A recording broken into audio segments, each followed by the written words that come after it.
शुरुआत कर रहे हैं अहम खबर के साथ। 1xBet बेटिंग मामले में ईडी करेगी बड़ी कार्रवाई। बेटिंग ऐप से जुड़े खिलाड़ियों और अभिनेताओं की संपत्ति जब्त होगी। ईडी ने माना ऐप के प्रमोशन का पैसा अपराध से हुई आय है। कुछ संपत्तियां विदेशों में भी होने का शक है। युवराज सिंह, सुरेश रैना, रॉबिन उथप्पा, शिखर धवन से भी पूछताछ हुई है। सोनू सूद, मिमी चक्रवर्ती, अंकुश हाजरा से भी इस मामले में पूछताछ हो चुकी है। विदेश में होने की वजह से उर्वशी रौतेला पेश नहीं हुई।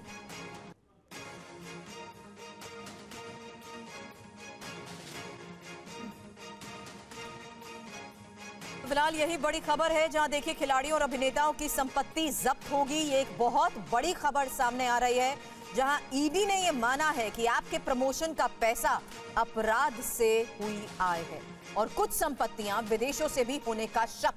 बड़ी खबर यह है कि युवराज सिंह, सुरेश रैना, उथप्पा, शिखर धवन से भी पूछताछ हो चुकी है। और हमारे सहयोगी जितेंद्र शर्मा इस वक्त हमारे साथ मौजूद हैं। जितेंद्र, जरा पूरी जानकारी तफसील से दीजिए। जिन जिन लोगों से पूछताछ हुई है, क्या वो सभी रडार पर हैं? और जिन भी स्टार्स ने, खिलाड़ियों ने इस ऐप का, बेटिंग ऐप का प्रमोशन किया, क्या वो सब अब रडार पर है? उनके खिलाफ कार्रवाई हो सकती है? बिल्कुल, देखिए 1x बैटिंग ऐप जो है उसको सरकार की तरफ से बाकायदा अवैध घोषित कर दिया गया था। बावजूद उसके जो ईडी की तफ्तीश में सामने है कि कई ऐसे क्रिकेटर्स हैं, कई ऐसे बॉलीवुड हस्तियां हैं जिन्होंने इस ऐप का प्रमोशन किया और जो एंडोर्समेंट फीस थी उससे जो प्रॉपर्टीज इन्होंने खरीदी, तो लिहाजा अब वो प्रोसीड ऑफ क्राइम के नजरिए से देखी जा रही है। तो ऐसे में उन तमाम प्रॉपर्टीज को जो आय से अर्जित पैसे से खरीदी गई है इन एक्टर्स और इसके अलावा क्रिकेटर्स के द्वारा, इन तमाम प्रॉपर्टीज को जल्दी अटैच किया जाएगा और आगे कार्रवाई की जाएगी। ईडी अब तक इस मामले में युवराज सिंह जो कि क्रिकेटर है, सुरेश रैना और रॉबिन उथप्पा, शिखर धवन के अलावा अभिनेता सोनू सूद और मिमी चक्रवर्ती और अंकुश हाजरा जो कि बंगाली एक्टर हैं, इन सभी लोगों से पूछताछ कर चुकी है। उर्वशी रौतेला को बाकायदा सम्मन भेजा गया था, लेकिन उस वक्त वो विदेश में थी, तो लिहाजा अब तक वो ईडी के सामने पेश नहीं हुई है। लेकिन जैसे वो हिंदुस्तान पहुंचेगी उन्हें फिर से सम्मन किया जाएगा, अगली तारीख उनको दी जाएगी।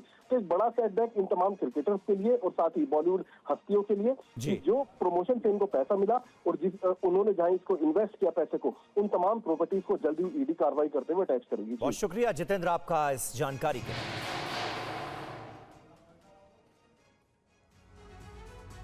दिल्ली पुलिस ने चैतन्यानंद को पटियाला हाउस कोर्ट में पेश किया और पुलिस ने अदालत से चैतन्यानंद की 5 दिन की रिमांड की मांग की।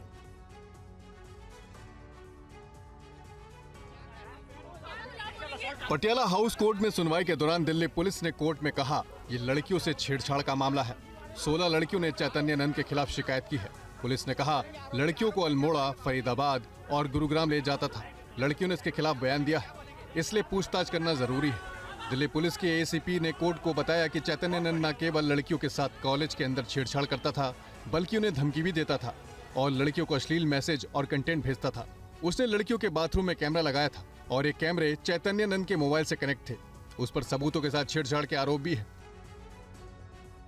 पुलिस के आरोपों पर चैतन्यानंद के वकील ने कहा, दिल्ली पुलिस चैतन्यानंद के साथ ठीक बर्ताव नहीं कर रही है। उनका स्वास्थ्य ठीक नहीं है, वो सीनियर सिटीजन है। पुलिस ने उनके पास से कुछ बरामद नहीं किया है। आपको बता दें कि चैतन्यानंद को दिल्ली पुलिस ने आगरा से गिरफ्तार किया है। चैतन्यानंद पर शारदा पीठ के मैनेजमेंट इंस्टीट्यूट के छात्राओं के यौन शोषण और जालसाजी का आरोप है। 17 छात्राओं के यौन शोषण के मामले में अभियुक्त चैतन्यानंद ने कई राज खोले हैं। आज जब कोर्ट में पेशी के लिए चैतन्यानंद को ले जाया गया तो टीवी9 संवाददाता जितेंद्र शर्मा भी वहीं मौजूद थे। उनकी ये रिपोर्ट देखिए। बाबा चैतन्यानंद इस वक्त आपको इस ब्लेरो गाड़ी के बीच में बैठा हुआ दिखाई देगा, पिछली सीट पर, और आगरा से इसकी गिरफ्तारी होटल फर्स्ट से की गई। दरअसल पुलिस टीम को लगातार इसको ट्रैक कर रही थी और जानकारी मिली कि आगरा में लगातार ये अपने होटल चेंज कर रहा है। पिछले कुछ दिनों में तकरीबन 8 से 10 होटल चैतन्य स्वामी ने चेंज किए और जब आज सुबह तकरीबन 3:30 बजे इसके होटल फर्स्ट में छिपे होने की जानकारी मिली, तुरंत दिल्ली पुलिस की टीम मौके पर पहुंची और स्वामी चैतन्यानंद की वहां से गिरफ्तारी कर ली गई। हालांकि गिरफ्तारी के तुरंत बाद चैतन्य नंद के पास से तकरीबन 3 मोबाइल फोन, इसके अलावा कुछ विजिटिंग कार्ड जिनके ऊपर ब्रिक्स और इसके अलावा यूएन लिखा हुआ था, जिसमें इसने खुद को अधिकारी बता रखा था और साथ ही भारतीय रिप्रेजेंटेटिव बता रखा था। इसके अलावा एक आईपैड इसके पास से बरामद हुआ और पूछताछ के दौरान पता चला कि इसने 2 पासपोर्ट भी बनवा रखे और उन दोनों पासपोर्ट में न सिर्फ माता पिता का बल्कि जो जन्म स्थान है, एक में दार्जिलिंग और दूसरे में तमिलनाडु इसने लिखवाया हुआ था। तो फिलहाल पूरा फर्जीवाड़ा सामने आया। इसके अलावा जो छेड़छाड़ के इसके ऊपर आरोप लगे उसको लेकर भी पुलिस लगातार इससे पूछताछ कर रही थी। और हरियाणा के नूह में पुलिस टीम पर हमले को लेकर खबर है, जहां अपराधियों को पकड़ने गई पुलिस पर पथराव हुआ है। जेसीबी से रास्ता रोककर पत्थरबाजी, अपराधियों को बचाने के लिए पुलिस टीम पर फायरिंग के भी आरोप। 4 महिला समेत 13 अभियुक्तों की गिरफ्तारी, 48 से ज्यादा लोगों पर एफआईआर दर्ज।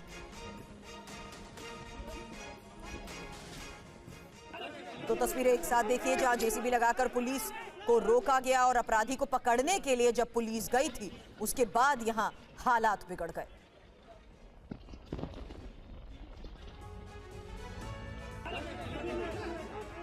गाड़ी चोरी और साइबर ठगी के अभियुक्तों को पकड़ने के लिए पुलिस नूह के इंदाना गांव गई थी। रेड के दौरान पुलिस टीम पर गांव वालों ने हमला कर दिया। अभियुक्तों को बचाने के लिए गांव वालों ने पुलिस पर हमला किया। पुलिस वालों पर जमकर पथराव किया गया। राइफल और अवैध हथियारों से पुलिस पर फायरिंग भी हुई। पुलिस ने 3 महिलाओं समेत 13 लोगों को गिरफ्तार किया है। गाँव वालों के हमले में कई पुलिसकर्मी घायल हुए। आत्मरक्षा में पुलिस ने भी हवाई फायरिंग की। वीडियो में देखिए, गाँव वाले पुलिस पर बेखौफ होकर पत्थरबाजी कर रहे हैं। गाँव वालों ने बुलडोजर को भी तोड़ दिया। पुलिस की गाड़ी में तोड़फोड़ की गई। दरअसल पुलिस की टीम अभियुक्त आजाद, शाहिद और शाहरुख को पकड़ने के लिए पहुंची थी। अभियुक्तों पर पंजाब, आंध्र प्रदेश और कई राज्यों में मुकदमे दर्ज हैं। जैसे ही पुलिस ने आजाद के घर पर दबिश दी, अभियुक्त आजाद ने पिस्टल निकालकर पुलिस पर फायरिंग कर दी। गोली सिपाही समीर के हाथ को छूकर निकल गई, जिसमें वो बाल बाल बचा। पुलिस ने उसे कब्जे में ले लिया है। आजाद के उकसावे पर लोग वहाँ इकट्ठे हुए और पुलिस पर हमला बोल दिया। और हरियाणा के यमुनानगर में 2 पक्षों में खूनी संघर्ष हुआ, जिसमें कई लोग घायल हो गए। हरियाणा के यमुनानगर में पुरानी रंजिश की वजह से 2 पक्षों में खूनी संघर्ष हुआ। एक पक्ष ने दूसरे पक्ष पर लाठी डंडे और धारदार हथियारों से हमला कर दिया, तो दूसरे पक्ष ने फायरिंग कर दी। 3 लोगों को गोली लगी। संघर्ष में दोनों पक्षों के 10 से ज्यादा लोग घायल हुए। 8 आदमी पता चला, दोनों साइड के 3 आदमियों को शॉर्ट इंजरी लग रही है। कुछ कारण पता चल पाया होगी कैसे झगड़ा की बात? कारण सर इनका पहले कोई मुकदमा दर्ज था लड़की का सर, उसमें सर वो दूसरे पक्ष का लड़का कोर्ट से बरी हो गया है। उस संबंध में इनका कोई आपस में रंजिशबाजी। वारदात की सूचना मिलते ही पुलिस गांव पहुंची और अभियुक्तों की तलाश में छानबीन की। पुलिस ने 10 से ज्यादा लोगों को हिरासत में लेकर पूछताछ की। घटना वाली जगह और अभियुक्तों के घर में डंडे बरामद हुए हैं, जिन्हें पुलिस ने कब्जे में ले लिया। घटना के बाद गांव में पुलिस तैनात है। फिलहाल किसी भी पक्ष ने शिकायत दर्ज नहीं कराई है। पुलिस के मुताबिक मामला पुरानी रंजिश से जुड़ा है, जिसमें एक युवक अभी जेल से बाहर आया था और उसके बाद ये सब हुआ है। राजस्थान के कोटा में फ्लैट में आग लगने से एक टीवी एक्टर समेत 2 भाइयों की मौत हो गई। 10 साल के वीर शर्मा ने टीवी सीरियल में भरत का रोल किया था। ये दर्दनाक तस्वीरें कोटा की है। टीवी एक्ट्रेस के 2 बच्चों की दम घुटने से मौत हो गई। शॉर्ट सर्किट की वजह से फ्लैट में आग लगी थी, जिससे पूरे फ्लैट में धुआं भर गया था और दम घुटने की वजह से 2 भाइयों की मौत हो गई। जिन 2 बच्चों की मौत हुई है, उनमें एक 10 साल का वीर शर्मा टीवी एक्टर था, वहीं दूसरा नाबालिग IIT की तैयारी कर रहा था। बच्चों की मां रीता शर्मा भी एक्ट्रेस है। वीर शर्मा ने कई टीवी सीरियल में काम किया था और टीवी सीरियल में भरत का किरदार निभाकर अपने अभिनय की छाप छोड़ी थी। वहीं पड़ोसियों ने बताया कि फ्लैट में धुआं उठता देखा तो तुरंत दरवाजा तोड़कर बच्चों को बाहर निकाला। बेहोशी की हालत में उन्हें हॉस्पिटल में भर्ती कराया गया, जहां दोनों बच्चों को डॉक्टर ने मृत घोषित कर दिया। हादसा आनंदपुरा इलाके की दीपश्री मल्टी स्टोरी बिल्डिंग में हुआ। यहाँ पे 2 बच्चे, एक 8 साल का, एक 16 साल का, 2 भाई अपने घर में सो रहे थे। पिताजी कोई जागरण में गए हुए थे और पीछे से अभी प्रारंभिक FSL और MOB ने जो छानबीन की है, उससे शॉर्ट सर्किट से आग लगना सामने आया है। और इस वक्त एक अहम खबर आ रही है। तमिलनाडु के करूर में हुई भगदड़ में मरने वालों की संख्या और ज्यादा बढ़ गई है। रैली में हुई भगदड़ में अब तक 40 लोगों की मौत हो चुकी है। मरने वालों में 9 बच्चे और 19 महिलाएं शामिल हैं। मृतकों के परिजनों को 10-10 लाख की आर्थिक मदद देगी तमिलनाडु की स्टालिन सरकार और हर मृतक के परिवार को 20 लाख रुपए की मदद एक्टर विजय की तरफ से भी की जा रही है। इसके अलावा पीएम राहत कोष से हर मृतक के परिवार को 2-2 लाख रुपए की सहायता दी जाएगी। कल करूर में अभिनेता और टीवीके पार्टी के अध्यक्ष विजय की रैली में ये जबरदस्त भगदड़ मची थी, जिसमें 40 लोगों की दर्दनाक मौत हो गई, कई लोग घायल हैं। तमिलनाडु के करूर में हर तरफ बर्बादी के निशान बिखरे पड़े हैं। करूर से TV9 की ग्राउंड रिपोर्ट देखिए। हम अभी करूर में मौजूद हैं, जहां कल रात को बहुत ही दुखदायक घटना हुई थी, जहां 39 लोग मौत के घाट उतारे गए थे।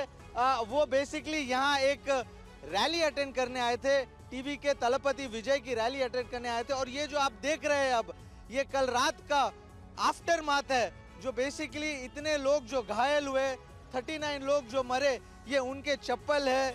ये आप देख सकते हैं, ये तलपति विजय का पार्टी का फ्लैग है, लोगों के मफलर है, चप्पल है।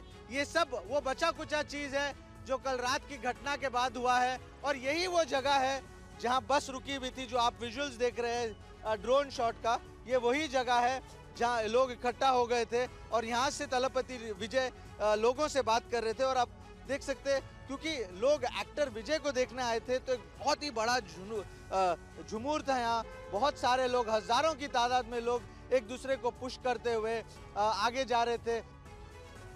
और मध्य प्रदेश के शाजापुर में कार ने 11 साल की बच्ची को टक्कर मार दी। मदरसे से लौटते वक्त यह हादसा हुआ। पूरी खबर देखिए। सड़क पर हर दिन की तरह आवाजाही चल रही है। कुछ राहगीर अपनी मंजिल की तरफ जा रहे हैं, तभी एक तेज रफ्तार कार आई और 11 साल की बच्ची को टक्कर मारते हुए आगे बढ़ गई। हादसे के बाद सड़क पर चीख पुकार मच गई। बच्ची के साथ चल रही बाकी लड़कियां सहम उठी। तस्वीरें मध्य प्रदेश में शाजापुर के दुपाड़ा चौकी इलाके की हैं। देवबलरी गांव में तेज रफ्तार कार ने राहगीर बच्ची को जोरदार टक्कर मारी। इस हादसे में मदरसे में पढ़ने वाली बच्ची बुरी तरह से घायल हो गई, जिसे इलाज के लिए तुरंत अस्पताल में भर्ती कराया गया। पुलिस ने अभियुक्त कार ड्राइवर को गिरफ्तार कर लिया है और हादसे वाली जगह लगे सभी CCTV कैमरे खंगाल रही है। एक वीडियो में सड़क हादसे का पूरा मंजर दिखा। ये सड़क हादसा आज सुबह करीब 7:30 बजे हुआ। हादसे का शिकार हुई बच्ची मदरसे से पढ़कर घर लौट रही थी। हादसा वहां लगे CCTV कैमरे में रिकॉर्ड हुआ है। CCTV फुटेज में दिख रहा है कि बच्ची अपनी 2 सहेलियों के साथ पैदल चल रही थी, तभी पीछे से आई सफेद कार ने उसे टक्कर मार दी। टक्कर लगने के बाद बच्ची सड़क पर गिर गई और उसे गंभीर चोटें आईं। मध्य प्रदेश के मऊगंज में किसान का कॉलर पकड़कर बदसलूकी करने वाले तहसीलदार पर एक्शन लिया गया। रीवा के कमिश्नर ने उन्हें सस्पेंड कर DM ऑफिस से अटैच कर दिया। तस्वीर है मध्य प्रदेश के मऊगंज जिले की है, जहां किसान का कॉलर पकड़ने वाले तहसीलदार BK पटेल को रीवा के कमिश्नर ने सस्पेंड कर दिया। पटेल को निलंबित कर मऊगंज कलेक्ट्रेट ऑफिस से अटैच किया गया। देवतालाब के तहसीलदार वीरेंद्र पटेल आम जनता के साथ दुर्व्यवहार करते दिख रहे हैं। ये घोर आपत्तिजनक है और जैसा कि माननीय मुख्यमंत्री जी के निर्देश हैं कि कोई भी अधिकारी आम जनता के साथ दुर्व्यवहार न करे, ये सुनिश्चित करना है। इसी को दृष्टिगत रखते हुए हमने ये वीडियो देखने के पश्चात कलेक्टर से प्रस्ताव प्राप्त किया है और तहसीलदार वीरेंद्र पटेल को हमने निलंबित कर दिया है। मामले के संज्ञान में आने के बाद मुख्यमंत्री डॉक्टर मोहन यादव ने कार्रवाई के निर्देश दिए थे। ये पूरी घटना 25 सितंबर की बताई जा रही है, जिसका वीडियो वायरल है, जिसमें दिख रहा है कि तहसीलदार BK पटेल कुछ सेकंड की बहस के बाद एक शख्स का कॉलर पकड़ते हैं और उससे अपशब्द कहने लगते हैं। बताया जा रहा है कि जिस तहसीलदार पर आरोप लगा है उसका विवादों से पुराना नाता है, वकीलों से भी उसका टकराव हो चुका है। और राजस्थान के राजसमंद में तेंदुआ दिखने से दहशत का माहौल है। वन विभाग की टीम तेंदुए की तलाश कर रही है। सरेआम रिहायशी इलाके में तेंदुए के मूवमेंट की यह तस्वीर राजस्थान के रामसमंद की है, जहां बड़ा रड्डा बस स्टैंड के पास एक कॉलोनी में पिछले 1-2 दिनों के दौरान तेंदुआ देखा जा रहा है। तेंदुए की तस्वीरें कॉलोनी के एक सीसीटीवी कैमरे में रिकॉर्ड हुई हैं। वीडियो में दिख रहा है कि एक बाइक गुजरती है, उसके गुजरते ही सड़क के दूसरी ओर तेंदुआ आता दिख रहा है। कुछ ही सेकंड में वो एक इमारत में घुस जाता है। तेंदुए का वीडियो सोशल मीडिया पर वायरल है, जिसके बाद से इलाके में दहशत का माहौल बन गया है। स्थानीय लोग डरे हुए हैं। बच्चों और बुजुर्गों को लेकर लोग चिंता जाहिर कर रहे हैं। घटना की गंभीरता को देखते हुए राजसमंद जिले का वन विभाग तुरंत हरकत में आया।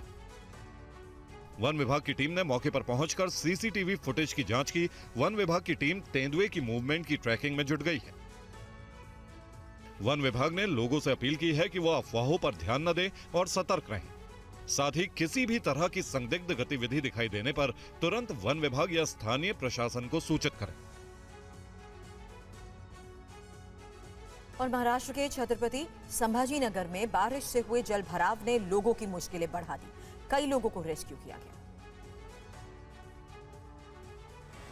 जल प्रलय की ये तस्वीर महाराष्ट्र के छत्रपति संभाजीनगर की है, जहां जारी बारिश ने हाहाकार मचा रखा है। सड़क, घर, दुकान और बाजार सब पानी में डूबे दिख रहे हैं।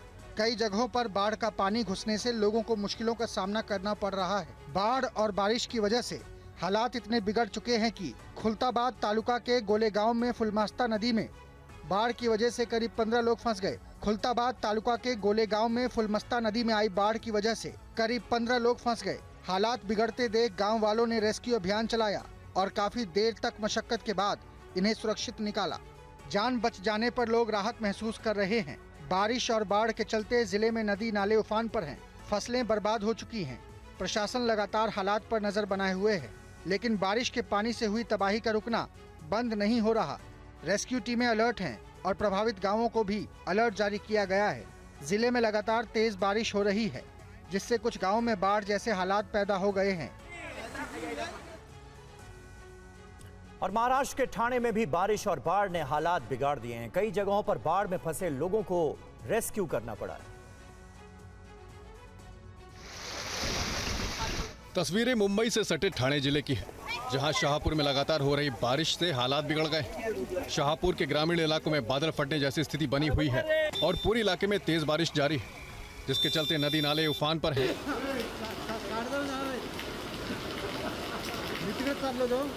और जगह जगह बाढ़ का पानी फैलने से जनजीवन अस्त व्यस्त हो गया है। सांपगांव पुल भी बाढ़ के पानी में डूब गया है, जिससे लोगों को आवाजाही में परेशानी हो रही है। लोगों के आने जाने के लिए पुल बेहद अहम माना जाता है। पानी बहने से कई गांवों का संपर्क टूट चुका है। स्थिति से निपटने के लिए भत्सा डैम से 5 गेट खोलकर हजारों क्यूसेक पानी छोड़ा जा रहा है। हालात को देखते हुए नदी किनारे के गांव के लोग डर के साए में जी रहे हैं। तालुका प्रशासन, राजस्व विभाग और डिजास्टर मैनेजमेंट हालात पर नजर जमाए हैं। मौसम विभाग ने अगले 24 घंटे के लिए बारिश का रेड अलर्ट जारी किया है। प्रशासन ने लोगों को बेहद जरूरी काम होने पर ही घरों से बाहर निकलने की अपील की है। साथ ही सतर्क रहने की सलाह भी दी है। और महाराष्ट्र के लातूर में तेज बहाव में बाइक समेत एक युवक बह गया। वहां मौजूद लोगों ने किसी तरह उसकी जान बचाई। तस्वीर महाराष्ट्र के लातूर जिले की है, जहां तेज बहाव के बीच नदी पार करने की कोशिश करना 2 बाइक सवारों को महंगा पड़ा। जानकारी के मुताबिक जिले के औसा तालुका के तपसे चिंचोली गांव में एक पिता और बेटा खेत की ओर जा रहे थे। गाडवे वाड़ी पुल पर पानी का बहाव काफी तेज था। बावजूद इसके दोनों ने बाइक को पुल पर चढ़ा दिया। पुल पार करने की कोशिश करने लगे। तेज बहाव ने मोटरसाइकिल को खींच लिया। दोनों ने काफी बचने की कोशिश की, लेकिन बाइक सवार का बेटा भी बहाव के साथ बहने लगा। तभी पुल के दूसरे छोर पर मौजूद लोगों ने शोर मचाया और युवक को झाड़ पकड़ने के लिए कहा। पुल के दूसरे तरफ से आए कुछ युवकों ने बहादुरी दिखाते हुए युवक को सुरक्षित बाहर निकाला। इस तरह से उसकी जान बच गई। लोगों के मुताबिक प्रशासन ने लोगों से इस पुल के जरिए यात्रा करने पर रोक लगा दी है। अधिकारियों के मुताबिक तेज बहाव में पुल पार करने की कोशिश न करें, नहीं तो हादसा कभी भी जानलेवा साबित हो सकता है। जारी अलर्ट के बावजूद लोग लगातार अपनी और अपनों की जान जोखिम में डाल रहे हैं। और मुंबई में हुई बारिश से कई इलाकों में जल भराव हो गया है। मौसम विभाग ने मुंबई सहित कई जिलों के लिए रेड अलर्ट जारी कर दिया है।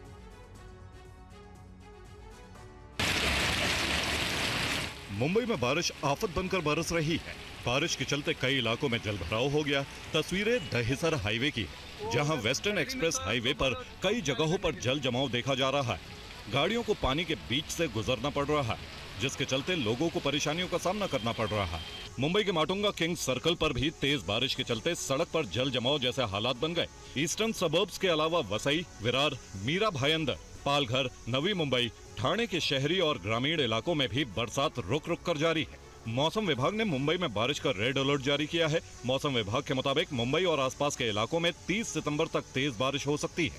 इस दौरान लोगों को सतर्क रहने, बाढ़ प्रभावित इलाकों से दूर रहने और सेफ्टी गाइडलाइंस का पालन करने की सलाह दी गई है। प्रशासन को भी लैंडस्लाइड और बाढ़ से निपटने के लिए हाई अलर्ट पर रखा गया है। निचले इलाकों में जल भराव को रोकने के लिए पंप लगाए गए हैं और पुराने मकानों की निगरानी भी की जा रही है। और मौसम विभाग ने अगले 3 घंटे के लिए मुंबई सहित मुंबई से सटे जिलों पालघर, रायगढ़, ठाणे में रेड अलर्ट जारी किया है। देखिए संवाददाता संदीप सिंह की मुंबई से ये रिपोर्ट।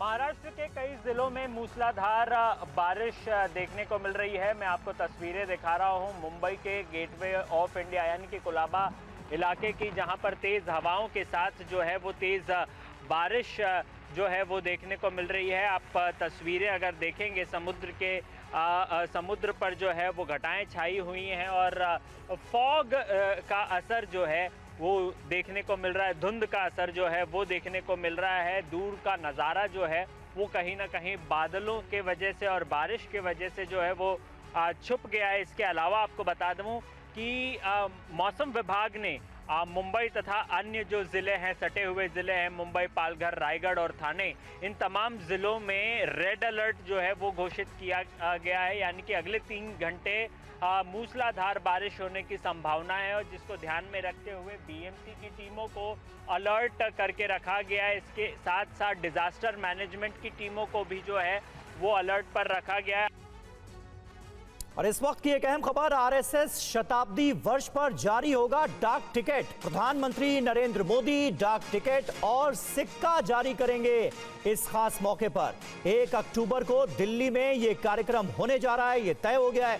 पीएम मोदी और आरएसएस के सरकार्यवाह दत्तात्रेय होसबाले इस कार्यक्रम का हिस्सा होंगे। दिल्ली के अंबेडकर भवन में ये जो कार्यक्रम होने जा रहा है, इसके बारे में और जानकारी लेते हैं। हमारे पॉलिटिकल एडिटर आमोद राय इस वक्त हमारे साथ मौजूद हैं। आमोद, जरा बताइए तफसील से क्या क्या तय हुआ है इस खास मौके को और भी खास बनाने के लिए। देखिए समीर, जैसा कि हम सब जानते हैं कि संघ शताब्दी वर्ष की शुरुआत, औपचारिक शुरुआत 2 अक्टूबर से नागपुर में सरसंचालक के भाषण के बाद शुरू होगा, लेकिन उसके पहले 1 अक्टूबर को दिल्ली में संघ के लिए एक विशेष डाक टिकट जारी करने की व्यवस्था की गई है, जिसमें सूत्र ये बताते हैं कि प्रधानमंत्री स्वयं मौजूद रहेंगे और उसके अलावा संघ के नंबर 2 यानी सरकार्यवाह दत्तात्रेय होसबाले उसमें मौजूद रहेंगे और एक सिक्का भी डाक टिकट के अलावा एक सिक्का भी जारी किया जाएगा। ज्यादा उम्मीद की जा रही है कि डॉक्टर हेडगेवार जो संघ के संस्थापक थे उनके नाम पर एक सिक्का जारी किया जाएगा। तो ये कार्यक्रम तकरीबन सुबह के 10:30 बजे आयोजित किया जाएगा अंबेडकर सेंटर पर और एक मैसेज देने की कोशिश है बीजेपी और संघ की तरफ से कि जब शताब्दी वर्ष की शुरुआत हो रही है, वैसे में सरकार और संगठन सब एक पेज पर हैं और इस पूरे कार्यक्रम में हर आदमी बढ़ चढ़कर हिस्सा ले रहा है। बहुत शुक्रिया आमोद आपका इस जानकारी के लिए।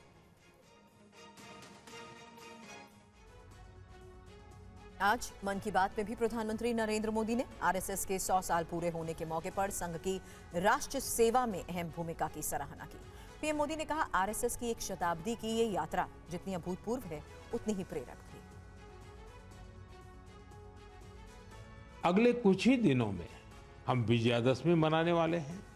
इस बार विजयादशमी एक और वजह से बहुत विशेष है। इसी दिन राष्ट्रीय स्वयंसेवक संघ की स्थापना के 100 वर्ष हो रहे हैं। आज आरएसएस 100 वर्ष से बिना थके, बिना रुके राष्ट्र सेवा के कार्य में लगा हुआ है। इसलिए हम देखते हैं देश में कहीं भी प्राकृतिक आपदाएं, आरएसएस के स्वयंसेवक सबसे पहले वहां पहुंच जाते हैं। लाखों लाख स्वयंसेवकों के जीवन के हर कर्म, हर प्रयास में राष्ट्र प्रथम, नेशन फर्स्ट की यह भावना हमेशा सर्वोपरि रहती है। मैं राष्ट्र सेवा के महायज्ञ में स्वयं को समर्पित कर रहे प्रत्येक स्वयंसेवक को अपनी शुभकामनाएं अर्पित करता हूं। और प्रधानमंत्री नरेंद्र मोदी ने मन की बात के 126वें एपिसोड में अगले महीने मनाए जाने वाले महापर्व का जिक्र किया। उन्होंने कहा कि सरकार छठ महापर्व को यूनेस्को की सांस्कृतिक धरोहर की सूची में शामिल करने के लिए प्रयासरत है। छठ पूजा ऐसा एक पावन पर्व है जो दिवाली के बाद आता है। सूर्य देव को समर्पित यह महापर्व बहुत ही विशेष है। इसमें हम डूबते सूर्य को भी अर्घ्य देते हैं, उनकी आराधना करते हैं। छठ न सिर्फ देश के अलग अलग हिस्सों में मनाई जाती है, बल्कि दुनिया भर में इसकी छठा देखने को मिलती है। आज यह एक ग्लोबल फेस्टिवल बन रहा है। साथियों, मुझे आपको ये बताते हुए बहुत खुशी है कि भारत सरकार भी छठ पूजा को लेकर एक बड़े प्रयास में जुटी है।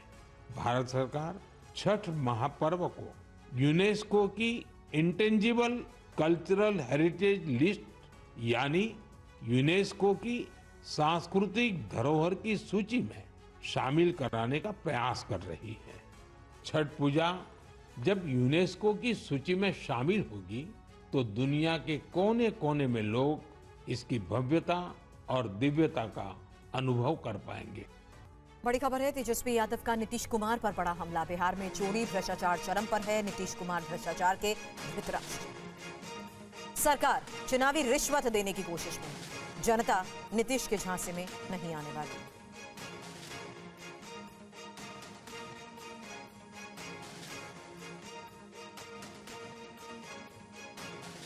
बीजेपी और जेडीयू से भी सबसे ज्यादा अगर कोई डरा है तो भ्रष्ट अधिकारी डरे हुए हैं। डी ग्रुप जो है, डी छाप वाला अधिकारी सब, डी के छाप वाला अधिकारी सब, वो सब ज्यादा डरा हुआ है। बिहार जो है भ्रष्टाचार और बेरोजगारी के टाइम बम पे बैठा है।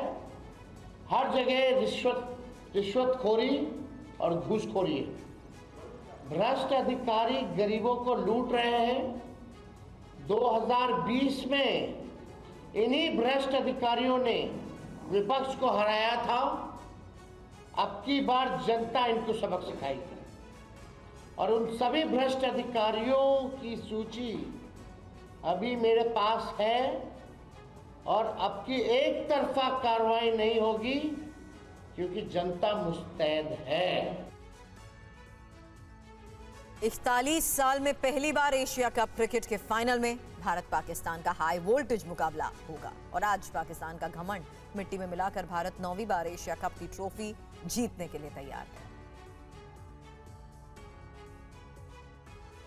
आज एशिया कप के फाइनल में भिड़ेंगे भारत और पाकिस्तान। हर गेंद पर बढ़ेगी धड़कन की रफ्तार, हर रन के साथ बदलेगी शोर की आवाज। ये सिर्फ खेल नहीं, करोड़ों सपनों और उम्मीदों का संग्राम है। मैदान पर हर रन जंग के मोर्चे की तरह और हर विकेट विजय के शंखनाद की तरह गूंजेगा।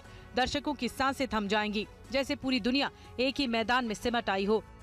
आज फैंस को उम्मीद है कि ऑपरेशन सिंदूर के बाद अब कैप्टन सूर्या पाकिस्तानी टीम को एशिया कप में धूल चटाएंगे। भारत के पास अभिषेक शर्मा और शुभमन गिल जैसे खतरनाक ओपनिंग बल्लेबाज हैं, जिनकी जोड़ी एशिया कप में कहर मचा रही है।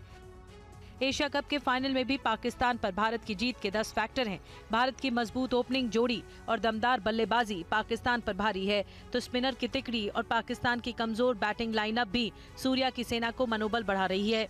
पाकिस्तान की कम अनुभवी टीम और कमजोर बॉलिंग में धार भी भारत की संभावित जीत की ओर इशारा है। दुबई में भारत के अनुकूल कंडीशन है तो पाकिस्तान जबरदस्त दबाव में है। और TV9 फेस्टिवल ऑफ इंडिया का मंच एक बार फिर दिल्ली में सज चुका है। CEO और MD वरुण दास के साथ whole time director Hemant Sharma ने आज पूरे विधि विधान से पूजा करके इस समारोह का उद्घाटन किया और TV9 फेस्टिवल का शुभारंभ किया गया।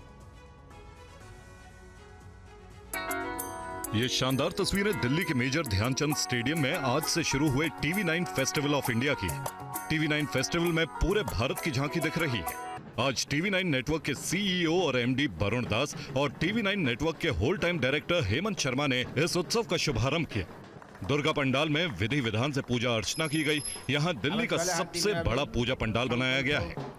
TV9 फेस्टिवल में अपनी संस्कृति से, अपने रूट से, अपनी जड़ों से जुड़ने का दिव्य, भव्य और सुनहरा मौका मिल रहा है। इस कार्यक्रम में कई देशों के 250 से ज्यादा स्टॉल लगे हैं। ये कार्यक्रम 2 अक्टूबर तक चलेगा। 5 दिनों तक चलने वाले इस इवेंट में संस्कृति, एंटरटेनमेंट और शॉपिंग का अनूठा संगम देखने को मिल रहा है। सचेत परंपरा, शान और डीजे साहिल गुलाटी जैसी हस्तियों की प्रस्तुतियां भी बेहद खास है। यहाँ आपको हर दिन कुछ नया मिलेगा। इस फेस्टिवल में सभी की एंट्री फ्री है। आप भी 2 अक्टूबर तक इंडिया गेट के पास ध्यानचंद स्टेडियम में आइए और नवरात्रि का उत्सव धूमधाम से मनाइए।